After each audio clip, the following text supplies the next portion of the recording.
Bonjour et bienvenue. Demain, c'est le 13 janvier et le 13 janvier, c'est la journée de la sensibilité. C'est une initiative qui a été lancée par Saverio Tomasella. Et à cette occasion, l'Observatoire de la sensibilité propose une semaine entière d'événements. Donc, il y aura des conférences, des interviews, des ateliers à découvrir sur la chaîne YouTube de l'Observatoire. Et nous trois, nous avons le plaisir de contribuer à cette belle dynamique en vous proposant une discussion sur un sujet qui est essentiel pour nous, la haute sensibilité au travail. Donc toutes les trois, Teresa, Sophie et moi, et on est aussi accompagnés par Cassandre Bas, mais qui n'est pas avec nous aujourd'hui. Nous sommes toutes les trois engagées au sein d'un cercle d'échange mené par l'Observatoire qui se concentre sur ce thème en particulier, la haute sensibilité au travail. Et donc en plus de nos réflexions collectives sur ce sujet-là, nous sommes également des professionnels et nous accompagnons la sensibilité dans nos domaines respectifs.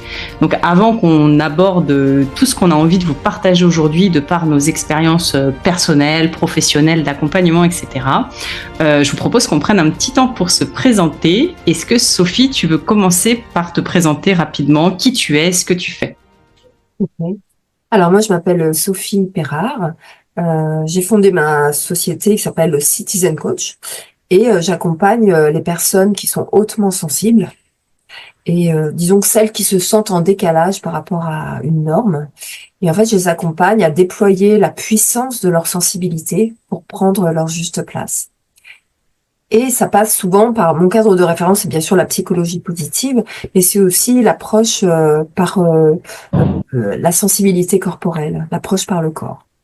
Voilà ce que je peux dire. Super.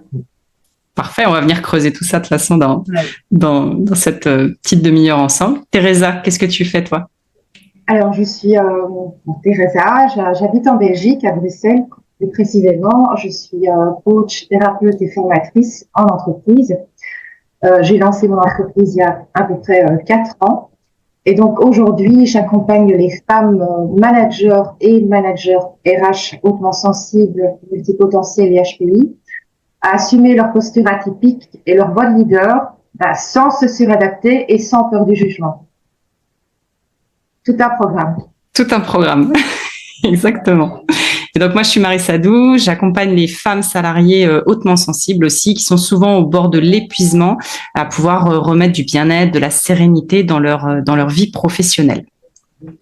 Alors aujourd'hui, on voudrait commencer par aborder la partie haute sensibilité au travail. Et pour ça, Teresa, si tu es d'accord pour commencer les échanges là-dessus, est-ce que tu pourrais nous raconter comment toi tu as découvert ta haute sensibilité et surtout comment est-ce que ça se manifeste au quotidien dans ton travail? Alors, tu peux nous raconter aujourd'hui en tant qu'auto-entrepreneur ou alors aussi des expériences que tu as eues dans le passé quand tu étais salarié. Voilà, libre à toi de nous raconter ce que tu as envie, mais ça serait intéressant de savoir voilà comment tu as découvert tout ça et comment ça se manifeste. Alors, la découverte, ça a été plutôt quand j'étais salariée. Donc, à la base, j'ai travaillé pour 16 entreprises différentes et j'avais toujours l'impression de vivre et revivre la même expérience. Donc, j'étais RH. Donc, pour moi, l'humain était capital. Donc, je voulais aussi, il y avait aussi cette partie syndrome de la sauveuse. Donc, rapprocher les gens, etc. Et j'entendais toujours les mêmes phrases qui revenaient, c'est-à-dire t'es trop bizarre, t'es trop ci, t'es trop ça, t'es trop sensible, on peut rien te dire, etc. Et à chaque fois que j'entendais ce genre de choses, je me disais, en fait, non, je suis pas du tout bizarre, c'est quand même normal que les gens se rapprochent, que les gens communiquent, que les gens travaillent ensemble. Donc, c'était bizarre pour les autres, mais pour moi, c'était tout à fait normal.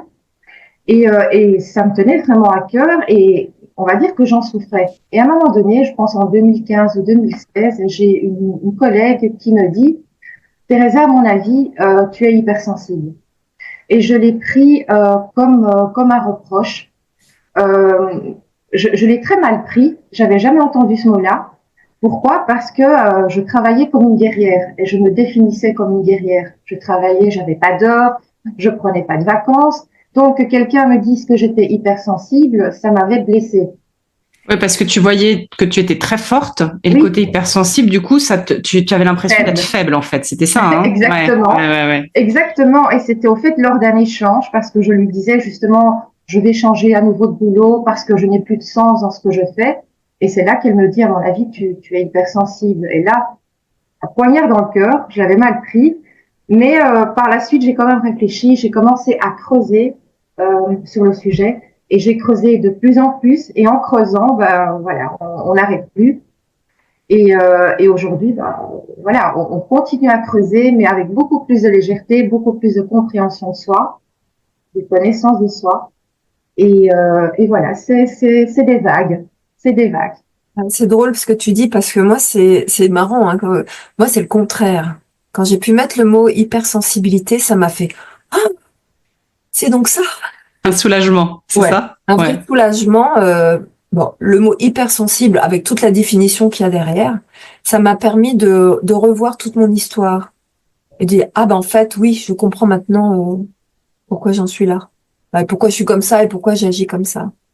Mais Et, par et contre, est-ce que tu veux nous partager, Sophie, justement, comment tu agis et ce qui est les cas, parce que du coup, on n'a pas du tout défini l'hypersensibilité. Est-ce que tu Ouais. veux nous dire, toi, un peu comment ça se manifeste justement en particulier? Alors, bien sûr, parce qu'il y a les grands traits de l'hypersensibilité, mais après, on a aussi nos caractéristiques ouais, personnelles, individuelles.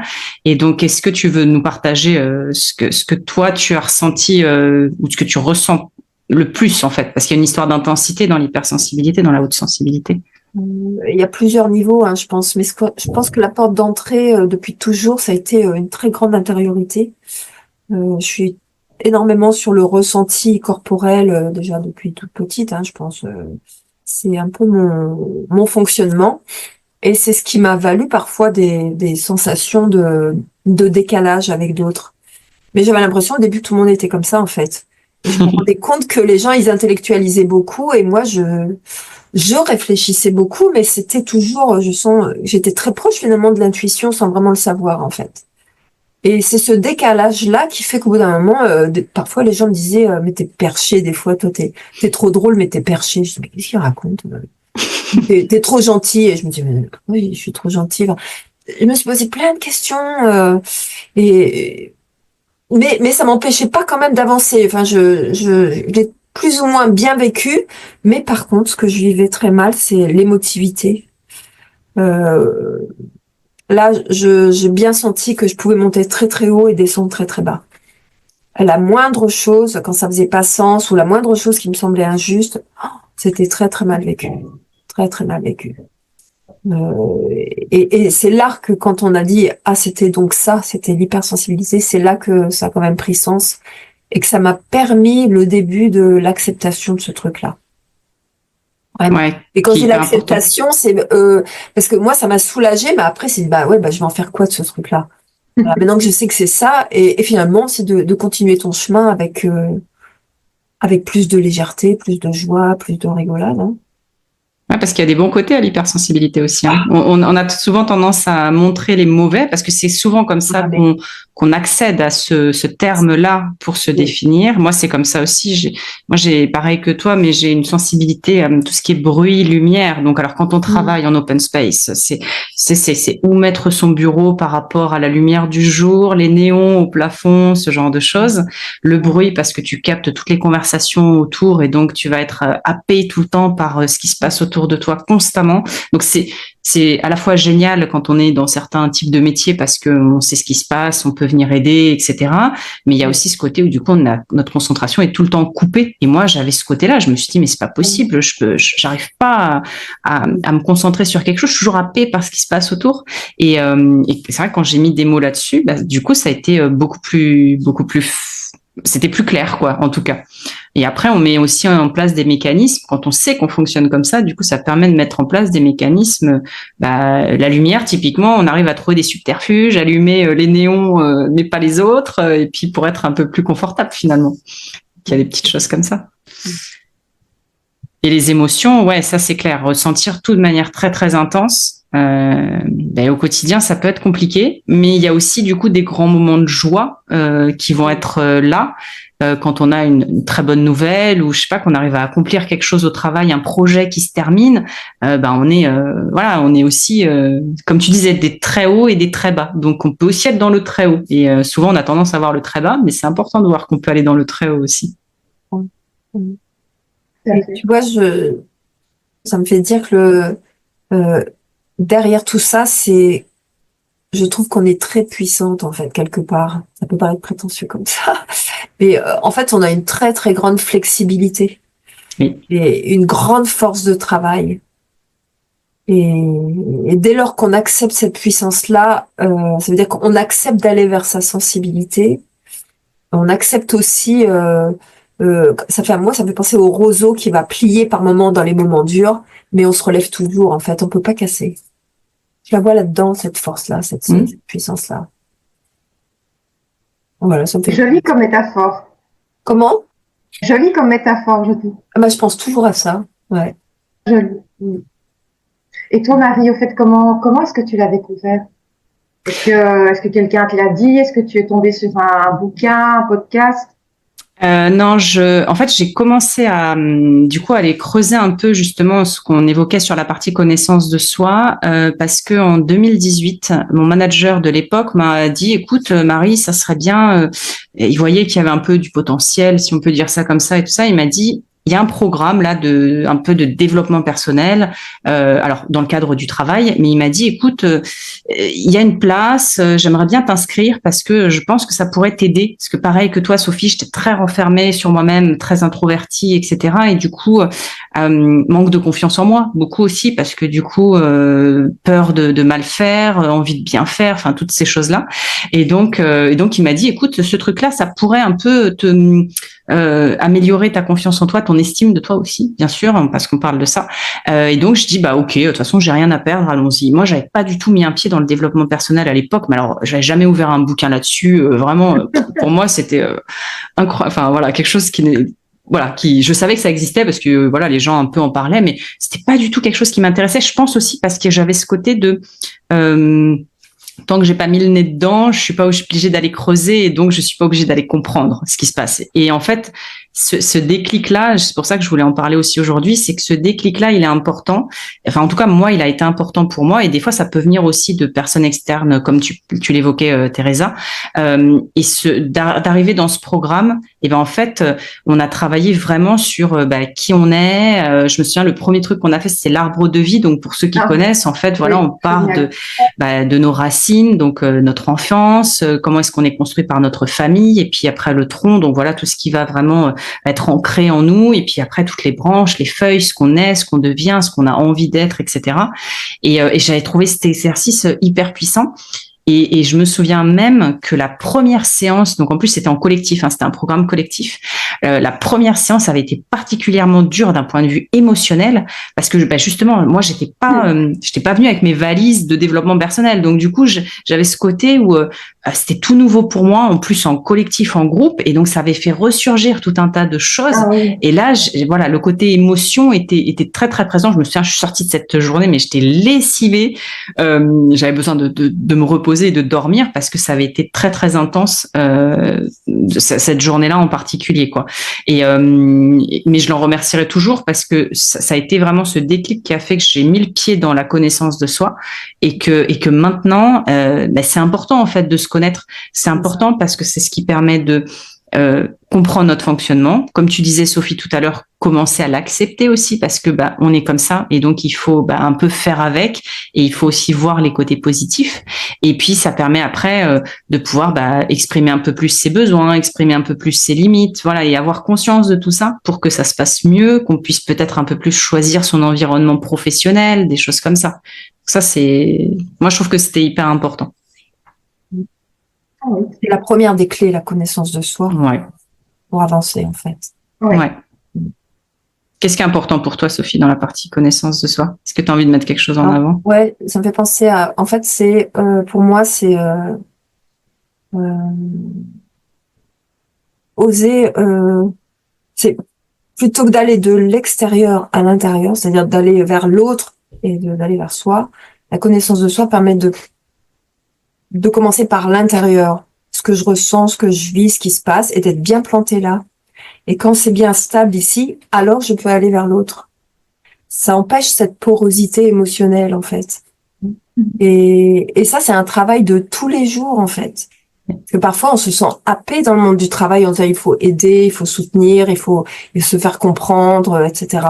Mais en fait, je peux laisser venir l'autre qu'à partir du moment où je suis connectée à moi d'abord. Et une fois que je suis bien connectée à moi, c'est un peu une puissance qui invite l'autre à venir et qui va me permettre de repousser l'autre si ça ne me convient pas. Si je suis pas connectée à moi, je peux pas me connecter correctement aux autres, au monde, voire même au spirituel. Il me faut cet équilibre et ça passe d'abord par cette connaissance, cette connexion à soi, qui est mentale et corporelle, sensation, mouvement. Est-ce qu'il y a un exercice ou quelque chose qui t'a aidé toi particulièrement parce que tu as cette sensibilité avec le corps et tu vois, je me dis, est-ce que tu as quelque chose à partager sur justement comment, parce on le disait, il y a des personnes qui vont être très dans le mental, comment est-ce qu'on arrive à repasser dans le corps? Est-ce que toi, tu as eu des choses qui t'ont aidé ou que tu proposes peut-être à des clients pour Alors, les moi, je me accompagner? suis rendu compte, et je le propose aussi aux personnes que j'accompagne, c'est que je me suis rendu compte que quand ça sonne juste, quand quelque chose me semble juste ou que ça me met en joie ou que c'est fluide, alors mon corps me répond. Donc j'ai senti ça fait un peu ce qu'on appelle les neurones miroirs, c'est-à-dire si l'autre en face est OK, on a mis le poids sur quelque chose, moi je le sais corporellement. Je sais que c'est juste. C'est pas ma tête qui dit ça y est, hein. C'est complètement, c'est vraiment les neurones miroirs, ça résonne d'un côté comme de l'autre. Après, dans les moments de grand stress, les moments émotionnels, moi, ce que je fais, c'est que et ça, on l'utilise beaucoup en somatique et en thérapie, c'est que je me connecte à un support. Quand je suis perdue, je me reconnecte dans la compréhension que mes pieds sont posés sur le sol et que le sol contribue à me retenir. Et que je suis posée aussi sur ma chaise et la chaise contribue aussi à me retenir. Donc, je peux pas partir, et donc ça me ramène à l'intérieur de moi. Et je peux reprendre la conversation avec l'autre. Ça, c'est vraiment l'outil le plus important pour moi au quotidien, ça. L'ancrage, du coup, c'est comme ça qu'on pourrait l'appeler, ouais. L'ancrage et la connexion à soi, ouais. Et c'est un peu ce que je transmets aux gens, c'est ce que je transmets aux personnes. Ouais, c'est génial. Mais les gens qui ont très peur de cette hypersensibilité ou qui ont été dans une suradaptation, ils vont se couper, c'est-à-dire ils ont le mental ici et ils se coupent de la sensation corporelle. Oui. Donc le travail consiste à les ramener à l'intérieur d'eux, quoi. Et oui. Ouais. Tu arrives à faire ça en combien de séances à peu près, Sophie, avec des personnes comme là, qui viendraient? C'est variable. C'est variable parce que s'il y a des traumas derrière, ça peut être très long. Il y en a d'autres, bah oui, je m'en suis pas rendu compte et ça va se faire progressivement. Puis il y en a d'autres, effectivement, c'est très dangereux pour eux de se sentir à l'intérieur de soi. Donc là, on y va tout doucement. Ouais. Tout doucement. Ouais. C'est très variable d'une personne à l'autre. Ouais, c'est normal. Teresa, tu as des petits outils comme ça qui t'ont aidé, toi, personnellement, ou que tu proposes? Alors, dans la connaissance de soi, pour moi, personnellement, ça a été de m'arrêter régulièrement. Donc, c'est-à-dire, je m'arrête, je tourne ma tête et je regarde d'où je viens. Et je vois, on va dire, comme ma vie défiler. Donc, c'est-à-dire, je vois certaines situations où j'ai surréagi, où j'ai pas osé dire non, où j'ai fait ci plutôt que de faire ça. Et donc, je regarde toutes ces situations et j'essaie de comprendre pourquoi. Pourquoi est-ce que j'ai réagi de cette façon? Pourquoi est-ce que j'ai surréagi? Pourquoi est-ce que je me suis suradaptée? Pourquoi est-ce que je n'ai pas osé dire non? Pourquoi est-ce que je n'ai jamais osé dire non? Qu'est-ce que j'ai pu entendre pour que j'en sois autant convaincue? Et qu'est-ce qui se passerait si je disais non? Parce que ça ne m'arrange pas cette fois-ci, parce que j'en ai pas envie, tout simplement. Voilà, c'est mon outil à moi, et ce que je propose régulièrement, c'est on s'arrête. On s'arrête et on regarde un petit peu et on essaye de creuser sur une situation en particulier. Et personnellement, dans cette démarche, j'ai de plus en plus appris à me connaître. Donc, je me suis rendu compte par moi-même que je pensais me connaître, que je pensais être moi-même, alors que je faisais des choses et j'arrêtais pas de dire, de toute façon, je fais ce que je veux et personne n'a quoi que ce soit à me dire. Quand tout le monde va à droite, moi, je vais à gauche. Et c'était vrai. Il y avait ça, je fais ce que je veux et je m'en fous de ce que les gens peuvent dire. Et d'un autre côté, en parallèle, il y avait son contraire. Mais si je fais ça, que vont penser les gens de moi? Donc, il y avait la peur du jugement. Et ces deux-là n'allaient pas de pair. Donc, c'est soit je fais et j'assume, et je m'en fous de ce que les autres peuvent penser. Parce que je le fais et j'assume. Ça m'a fort aidé, et ça m'aide encore aujourd'hui. Et Ouais, toi, c'est hyper intéressant ce que tu dis. Moi, j'avais le côté, tu vois, pour prolonger ce que tu évoquais, oui, le côté un peu validation extérieure qui était très, très important il y a quelques années, du coup, oui, qu'il l'est encore un peu parce qu'on change pas non plus complètement, et le côté reconnaissance. Et en fait, je m'étais posé la question quand j'avais commencé justement ce parcours de connaissance de soi, développement personnel, etc. Pourquoi j'ai autant besoin de ça? Et en fait, ça fait partie aussi des traits de l'hypersensibilité, entre autres, hein, ce côté avoir besoin de reconnaissance et de reconnaissance extérieure. Et dans la partie connaissance de soi, ce qui est important aussi, c'est de réussir à revenir sur de la reconnaissance de soi à soi finalement. On en a déjà parlé entre nous Ouais. quand on oui, fait nos petites réunions, mais c'est vrai que ça c'est quelque chose qui est important et ce passage-là, je trouve il est très intéressant parce que et d'ailleurs, je l'avais. Alors, quand j'étais salariée, je vais revenir un peu sur une anecdote là-dessus, mais j'avais certains collaborateurs de l'équipe qui avaient un fort besoin de reconnaissance comme ça. Et moi, je sais que je les avais aussi aidés à venir se dire, mais en fait, arrête d'attendre.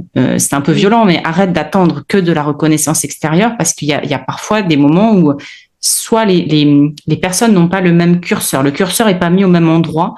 Donc forcément, ta reconnaissance, ton besoin de reconnaissance à toi qui est très très haut, ne pourra pas être atteint par quelqu'un qui estime que ce que tu as produit, bah, le curseur il est là et puis toi tu oui, l'attends là en fait. Et donc plutôt que d'aller te bouffer l'existence et voilà comme ça sur une période, essaye juste de te dire pourquoi est-ce que toi tu es content d'avoir fait ce projet-là en fait, pourquoi est-ce que qu'est-ce qui t'a apporté, qu'est-ce que ça t'apporte aujourd'hui, et puis peut-être que la reconnaissance de tes pairs est aussi importante, même plus importante à la limite que de la reconnaissance hiérarchique, parce qu'on attend souvent aussi de la reconnaissance de la part des managers, des directeurs, etc. Mais on peut aussi avoir de la reconnaissance pour soi à soi, la reconnaissance de collègues qui ont travaillé avec nous sur un sujet et on a fait aboutir le truc. Et parfois, ça peut suffire, en fait. Et parfois, il faut aussi se contenter, entre guillemets, de ça. Parce que si on attend toujours après les autres, bah, il y a des fois, on va être tellement déçu que ça n'arrive pas. Donc, voilà, moi, c'était là-dessus que j'ai beaucoup insisté parce que je trouve que on a tendance à beaucoup attendre et parfois, ça n'arrive pas et on est déçu. c'est vrai. Et Marie, j'aime beaucoup ce que tu dis. J'aimerais bien rebondir sur quelque chose. Donc, justement, cette attente de reconnaissance. Quand j'ai lancé mon entreprise, quand j'ai lancé mon activité, donc il faut choisir un persona, une cible à accompagner, etc. Et je me suis directement dirigée vers les femmes hautement sensibles qui se sentent invisibles, qui ont peur du regard de leurs proches et qui sont en éternelle attente de reconnaissance. Donc c'était très, très... En fait, c'était moi. Je me suis toujours sentie invisible, peur du regard de mes proches et toujours en éternelle attente de reconnaissance. Bizarrement, parce que cette attente de reconnaissance, je pense qu'il est important de souligner aussi qu'elle est très souvent inconsciente. Je reprends par exemple le syndrome du sauveur ou ne pas oser dire non, c'est-à-dire, ok, quelqu'un nous demande un service ou alors on va nous-mêmes proposer de l'aide constamment et on le fait jusqu'au moment où on est fatigué parce que oh, c'était peut-être pas le bon moment, on était peut-être fatigué et donc on fonctionne de cette façon. On aide et les gens qui viennent nous demander de l'aide, on est là, on est constamment là. Et à un moment donné, on se dit, ben, au fait, y a personne qui se demande comment je vais. Il y a personne qui me pose la question de tiens, comment tu vas? Je vois que tu as l'air fatigué. Est-ce que tu as besoin d'un coup de main? Et on est dans ça, dans la tête, en train de ruminer, de se dire, mais moi, j'aide tout le monde. Je suis toujours là. J'aide machin, j'aide truc, j'aide tout le monde. Mais quand j'ai besoin d'aide, il y a personne qui me demande si j'ai besoin d'aide. Il suffit de demander. Mais quelque part, on a ce truc de non, moi, j'ai les épaules assez larges pour aider les autres, donc je n'ai pas besoin d'aide. Il y a encore une fois cette dualité. Donc cette attente de reconnaissance est très souvent tout à fait inconsciente. On le fait, mais quelque part, on attend ce retour. Et donc, à se poser comme question, quand on aide, quand on veut constamment aider les autres, est-ce qu'on le fait vraiment et d'une façon authentique avec tout son cœur, ou est-ce qu'au final on voudrait se convaincre qu'on est quelqu'un de bien, qu'on a un grand cœur, et au final, si on aide de cette façon-là, ce n'est pas authentique. Je veux dire, si on le fait pour avoir une reconnaissance, ce n'est pas authentique et la connaissance de soi aussi, c'est pourquoi je fais ça, pour quelles raisons, qu'est-ce que j'attends derrière. Si on attend un retour, si on attend une reconnaissance, ce n'est pas la bonne façon et on s'éloigne de soi, puisque on le fait pour l'autre, ou plutôt on le fait pour se prouver à soi-même quelque chose. Je ne sais pas si j'ai été très claire dans mon explication. Ouais, si, ça me fait écho parce qu'en fait, moi, je me suis rendu compte que quand j'accompagne quelqu'un, c'est pas tellement l'aider, c'est moi, je suis heureuse si l'autre est heureuse. Quand je me rends compte que l'autre va bien, ça me recharge énergétiquement en fait. Et donc, je le fais pas pour me valoriser moi, c'est que voir les gens heureux me rend heureuse en fait. Oui, ça c'est dans le cadre de l'accompagnement. C'est ça. Que Mais tu même as d'une manière choisi, générale, hein, même d'une manière générale, c'est dans le cadre de l'accompagnement, on a choisi consciemment, on va accompagner les autres. Et même là, parfois, il y a un risque quand on se connaît pas assez. On pourrait se dire, voilà, je vais les aider, mais qu'est-ce qu'on veut se prouver? Pour quelles raisons est-ce qu'on le fait réellement? Je pense que ça, c'est aussi parfois une question à creuser. ça doit être c'est aider sans rien attendre. C'est vraiment ça. C'est sans rien attendre. C'est la bonne posture de toute façon. Oui. Mais ça me fait écho à l'équilibre féminin et masculin à l'intérieur de soi. Parce qu'en fait, quand on est dans l'accompagnement ou quand on aime aider, c'est cette part sensible à l'intérieur dans l'hypersensibilité, il y a une part très sensible de vouloir aider, d'écouter, parce que c'est naturel. Et on oublie aussi qu'on a du masculin à l'intérieur de nous.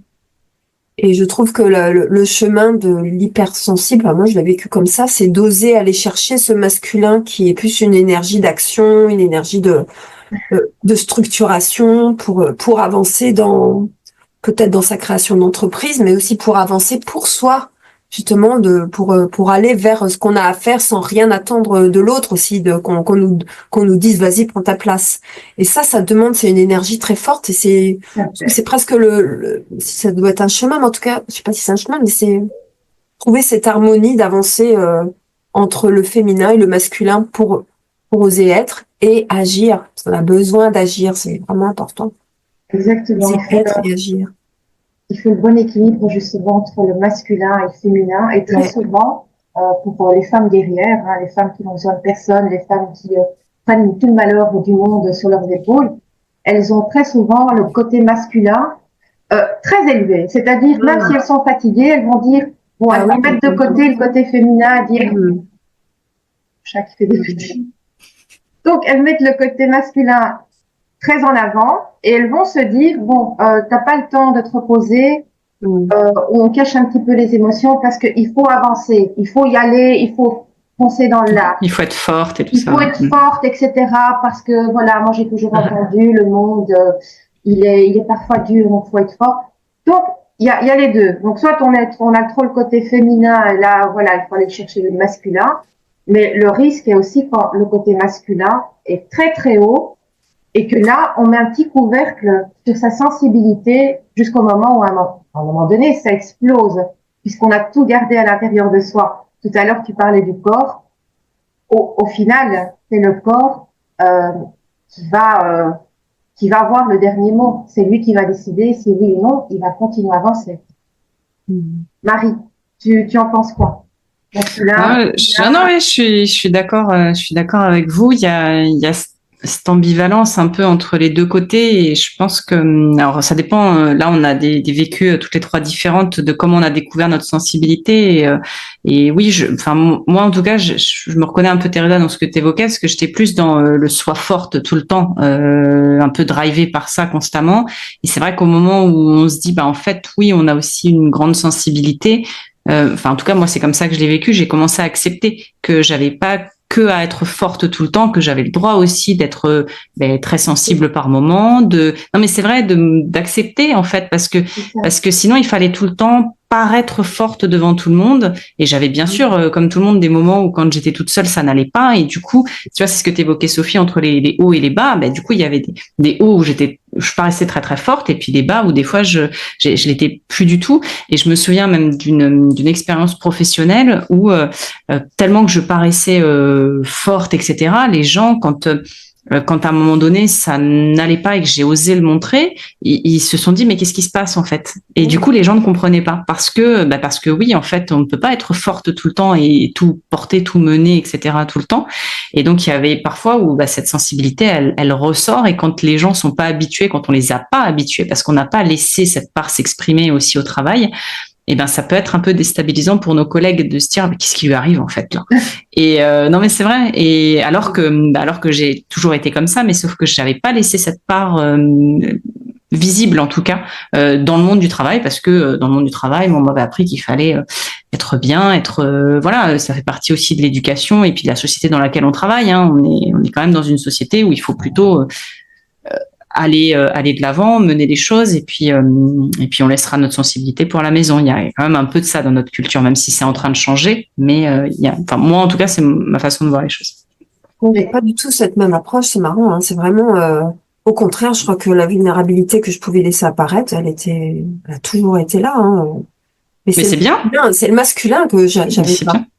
Ouais. Mais comme quoi on est très différentes, c'est ça qui est intéressant. C'est étonnant. Des hypersensibles qui sont différentes, voilà, exactement. Mais du coup, je pense que le masculin que j'ai été chercher, j'ai été le chercher que parce que j'ai structuré ma boîte, en fait. Oui. C'est ce qui m'a aidé à aller le chercher, parce que moi, ça me faisait violence d'être forte. Et du coup, ça m'a demandé un effort surhumain à ce moment-là. Ouais. Mais voilà, le retour à l'équilibre, il est là maintenant. Donc, parce qu'aujourd'hui, oui, puis aujourd'hui, c'est quand même ce qui guide tes accompagnements. La partie, justement, t'as commencé à en parler, l'authenticité, oser prendre sa place. Et donc, j'imagine, explique-nous, Sophie, mais moi, en tout cas, ma vision, c'est que pour prendre sa place, il faut qu'on ait une part de masculin. Tu vois, moi, je le verrais comme ça. Et donc, c'est ça, finalement, tu vois, c'est marrant parce que tu dis que tu ne l'avais pas, ou en tout cas, qu'elle était un peu cachée en toi. Et puis, finalement, tu as été la chercher pour créer ton entreprise. Et maintenant, en plus, c'est ce que tu mets en avant parce que tu mets en avant que tu veux aider les personnes à prendre leur place. C'est marrant, ce que tu dis, parce que c'est vraiment ça, parce que je me dis, mais c'est simple en fait. Dès lors qu'on a compris ça, les filles, vous avez quelque chose à faire dans ce monde. C'est vraiment important que vous alliez le chercher, ce masculin. Et comment tu vas les aider à aller le chercher? Je pense que ça démarre par ce truc-là. On arrête toutes les fuites corporelles en fait. Maintenant, tout ce que je suis, je l'intègre à l'intérieur de moi. Et il n'y a plus de fuite possible. Et s'il y a un endroit où il n'y a pas à douter, c'est de soi. C'est de tout ce truc que j'ai mis à l'intérieur de moi qui fait que j'ai cette sensation, je suis comblée. Mais après, c'est que quand je m'écoute, quand je suis dans ce ressenti, je vais me rendre compte que maintenant, je peux passer à l'action. Parce que moi, c'était compliqué de passer à l'action avant. Donc, passer à l'action, c'est de se rendre compte que je peux avancer avec cette sensibilité-là pour faire ce que j'ai à faire. Et c'est parce qu'on peut pas seulement être, on doit être et agir. On peut pas seulement être, on doit être et agir parce qu'on a quelque chose à faire dans ce monde-là. Et du coup, là, c'est la partie très concrète d'un accompagnement, finalement. On est dans la matérialité, il faut gagner sa vie, qu'est-ce qu'on fait maintenant concrètement? Et plutôt que de se taire, parce que moi, en tout cas, j'ai des clientes qui n'osent pas prendre leur place et qui sont plutôt dans le mutisme, finalement, dès que elles veulent l'ouvrir, elles font, et puis finalement, elles disent rien. Donc, c'est plutôt que de se taire, c'est comment je fais pour oser prendre cette place, comment j'agis, concrètement, je peux aller de l'intérieur vers l'extérieur. Ça se fait en douceur, hein, c'est subtil, c'est progressif. C'est une sorte d'authenticité. Oui. Auquel tu les accompagnes.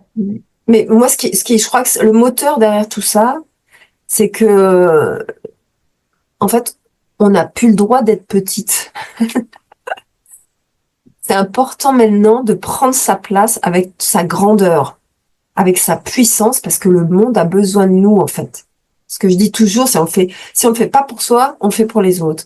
Exact. Et c'est ce qui fait l'opposition pour moi, hein, je le vis comme ça, entre l'hypersensibilité et ce qui pourrait paraître comme une hyposensibilité de la société ou du monde. Oui. On a besoin de l'amour, on a besoin de tout ça pour contribuer à ce changement de paradigme. Alors, j'aime beaucoup une phrase et ça me fait tilt. Je sais pas si on le dit en France, elle me fait réfléchir. Donc, si on le fait pas pour soi, on le fait pour les autres. Oui. Alors, à un moment donné, j'étais dans cette réflexion de toujours faire les choses pour les autres. Et du coup, je le faisais pas pour moi. Alors, j'ai juste terminé l'idée. Ouais. C'est vrai que ça pourrait être plus facile pour soi d'aider les autres. Parce que tant qu'on aide les autres, on a moins de place et de temps pour faire les choses pour soi. Alors moi, ce que j'ai compris, mais ça c'est vraiment très très personnel, voilà, c'est très personnel, mais je vous le partage. Tu as dit quelque chose aussi, Sophie, qui est resté en moi. On a quelque chose à faire. On a quelque chose à faire, on a quelque chose à apporter, on a quelque chose à dire. Alors si moi, personnellement, déjà, j'ose prendre ma place, j'ose être moi, j'ose partager ce que j'ai envie de partager, eh bien, si je le fais à une personne, eh bien, cette personne, elle va le dire peut-être à une autre personne. Et cette autre personne va le partager à un groupe, etc., etc., etc. Mais la base, le noyau, les racines de l'arbre, Marie, eh bien, les racines de l'arbre, ça part de moi. Il faut que j'ose le faire. Mais je le fais d'abord pour moi, parce que en le faisant, je grandis, je prends ma place, je prends confiance, plus d'estime de moi aussi, pour qui je suis et pourquoi je le fais, mais tout part de moi. Si je ne le fais pas, l'autre ne l'aura pas. Donc, voilà, dans ce sens-là, pas égoïstement évidemment, mais il faut que moi je prenne ma place, que j'ai confiance, que je me dis, je peux le faire, j'ai quelque chose à apporter, j'ai une expérience à partager et peut-être qu'à un moment donné, ça fera écho à quelqu'un. Il faut que j'ose le dire, il faut que je puisse le faire, il faut que je puisse accompagner dans ce sens-là. Pour moi d'abord, parce que c'est là que je me sens bien et c'est là que je pourrais être pleinement moi-même. Et ce que je vais lui partager, je suis certaine qu'elle le partagera à son tour, peut-être à une personne. Si c'est une, j'ai déjà tout gagné. Mais ça partira de moi, obligé. Dans ma vision, mais on est dans la même optique, hein, pour les autres, le partage. Mais le premier pas devra partir de moi. Si je décide de, voilà, j'en suis pas capable, je perds confiance en moi, ça ne partira pas. Il y a les autres, hein, pour le faire, c'est évident. Mais moi aussi, j'ai envie d'apporter quelque chose. Je pense que c'est un peu ce qu'évoquait Sophie aussi en disant si tu le fais pas pour toi, tu le fais pour les autres. Moi, c'est aussi, je pense qu'il y a une partie aussi comme ça, c'est si tu le fais pas, ne serait-ce que pour toi-même, tu as forcément quelque chose à apporter à quelqu'un d'autre. Et si il y a ce côté aussi où tu apportes quelque chose à quelqu'un d'autre. Tu vois, donc tu as aussi une partie finalement qui part de toi et qui t'apportera à toi, même si tu l'apportes à quelqu'un d'autre. Enfin, je sais pas, Sophie, s'il y a aussi une part comme ça. C'est un peu l'idée de diffuser la sensibilité. Ouais, c'est ça. Ouais, tout à fait. C'est, y a pas à se cacher avec cette sensibilité-là. Il y a juste à agir, avancer avec elle et on en a besoin partout de ce truc-là. Absolument. Les gens sont au burn-out actuellement. Bah, c'est pour ça, on en a besoin de la sensibilité. Absolument. Et donc la finalité est la même. La finalité, c'est on est là, on apporte quelque chose, on apporte une expérience. Exactement. On apporte des outils aussi, c'est toujours chouette. Mais on apporte une petite lumière, une prise de conscience aux autres. Tout à fait. Bon, eh ben, je crois qu'on a abordé plein de sujets. Est-ce que vous avez quelque chose à ajouter qui n'aurait pas été dit et comme ça, pas de regret?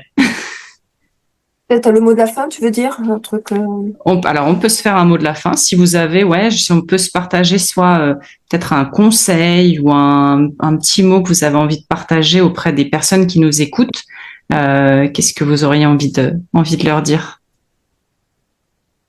Peut-être de s'autoriser maintenant une bonne fois pour toutes à prendre sa juste place avec sa subjectivité et d'en accepter même les critiques, accepter de déplaire, accepter qu'il y aura aussi des obstacles, mais s'autoriser à avancer parce qu'il est urgent de le faire dans ce monde-là. Il est urgent de le faire. C'est non négociable maintenant. Et peut-être aussi de dire ça suffit de douter de cette sensibilité-là. Ouais, je dirais ça. Ouais, c'est bien. Teresa, tu penses à quelque chose? Oh, je pense à plein de choses. Alors, mais je vais en choisir une. Si je devais laisser un seul conseil, une suggestion, c'est d'arrêter de prendre en considération ce que les autres disent. Si on dit tu es trop sensible, tu es trop susceptible, tu es trop bizarre, tu es trop extraterrestre, tu es trop ceci ou trop cela, au fait, c'est leur vision de le voir. Ça ne représente pas qui nous sommes. Juste retenez ça. C'est leur vision de voir les choses. C'est leur ils regardent les choses avec leurs lunettes, avec leur compréhension. Mais c'est la leur. C'est pas la vôtre. Oui, vous êtes pro, mais vous êtes trop bien en fait. Alors allez-y. J'adore. Avec toi, Marie. Moi, je dirais que on peut parfois préférer ne pas savoir. Là, par rapport à la connaissance de soi, il y a des personnes qui vont se dire non, je préfère ne pas savoir. Déjà, si vous êtes là aujourd'hui, c'est que vous avez commencé à cheminer sur le fait de vouloir creuser, et ça, c'est bien parce que ça permet d'aller comprendre, d'aller commencer à accepter son fonctionnement, comme vous le disiez aussi toutes les deux. Et il y a aussi des bons côtés à cette sensibilité. Je pense qu'on a essayé aussi de le montrer sur le petit moment qu'on a passé ensemble, mais oui, on est plus intense. Oui, on va aller être plus émotif. Oui, on va avoir une sensibilité qui va être plus dense, etc. Mais il y a aussi tout ce qu'elle permet. On a parlé de l'intuition, on a parlé de ce qu'on peut avoir en termes de réactivité, d'anticipation, de créativité. Et je trouve que ça, c'est important aussi de d'oser aller chercher cette sensibilité, comme vous le disiez toutes les deux, aussi parce qu'il y a des très bons côtés à l'accepter et à la mettre en avant, quoi, clairement. Donc oui. Nous, dans le cadre de notre cercle de travail, on a quand même travaillé là sur ces quelques mois sur un workbook, et donc alors qui sera gratuit. On prévoit de le sortir pour fin février. Et en fait, l'idée, c'est de venir pour vous qui nous avez écoutés, mais n'hésitez pas aussi à partager à d'autres personnes qui n'auraient pas été là de suite. L'idée, c'est de vous permettre justement d'aller toucher du doigt cette connaissance de soi, de commencer à l'aborder. On l'a aussi pensé pour des personnes qui avaient déjà entamé le processus d'aller mieux se connaître, de pouvoir refaire un point, parce que comme le disait Sophie, je crois au début, c'est en constante évolution, c'est un chemin un travail de tous les jours, donc on a besoin aussi de retravailler ces choses-là, parce qu'on évolue en fait tout simplement avec le temps qui passe. Chacun est différent, et puis regardez, comme disait Teresa, dans le viseur, dans le rétroviseur, vous n'êtes pas aujourd'hui la même personne que vous étiez il y a 5 ou 10 ans, donc c'est aussi bien de réactualiser un petit peu ces aspects-là. Donc on a préparé en gros un workbook qui va pouvoir vous aider dans tout ce qui va être exploration des pensées, des émotions, de la compréhension de votre haute sensibilité, parce que voilà, comme on l'a dit, il y a des traits qui sont communs, mais il y a des choses qui vont être très spécifiques en fonction de de l'individu que vous êtes en fait. Et on l'a donc orienté, vous l'avez compris, expérience au travail, dans le monde professionnel, etc. Voilà, que vous puissiez aller vous poser des questions, vous interroger. On a aussi mis plein d'outils très pratiques. On en a évoqué quelques-uns aujourd'hui, mais on a voulu mettre plein d'outils pratiques pour que ce soit vraiment très concret pour vous, que vous puissiez déjà avoir des réponses. Et puis après, si vous avez besoin de vous faire accompagner, il y a des professionnels très très bien autour de cette table. Donc voilà, s'il y a besoin d'aller travailler quelque chose en particulier, ça pourra se faire bien évidemment aussi après. Donc sinon, moi ce que je voulais vous dire aussi, c'est suivez du coup les réseaux sociaux de l'Observatoire, parce que c'est là qu'on annoncera donc la sortie de ce workbook. Je ne sais pas si les filles, si vous vouliez préciser autre chose autour du workbook ou si c'est bon. Tout est clair. À faire à son propre rythme. Ouais, exactement. Voilà, à faire à son propre rythme. On a justement structuré pour qu'on puisse, exactement, Teresa, on peut commencer, s'arrêter, revenir. Voilà, il est très, très modulable, si je peux dire ça comme ça, pour que vous puissiez faire ça au rythme que vous avez envie, commencer par là où vous avez envie. Pas de souci avec ça. Donc, suivez les réseaux de l'Observatoire. La sortie sera annoncée à ce moment-là pour que vous puissiez le télécharger très, très facilement. N'hésitez pas aussi à consulter le programme de toutes les animations, interventions, conférences, etc. qu'il y a pendant toute cette semaine qui arrive de la sensibilité, parce qu'il y a plein de choses qui sont organisées sur la chaîne YouTube et aussi au-delà pour la semaine de la sensibilité. Donc, n'hésitez pas. Il me reste à vous remercier, Teresa et Sophie, pour ce petit temps passé ensemble qui était très, très chouette. Très chouette. Merci à vous de nous avoir écoutés. Et puis, on se retrouve très bientôt. À très bientôt. Merci les filles. Merci beaucoup. Au revoir. Au revoir.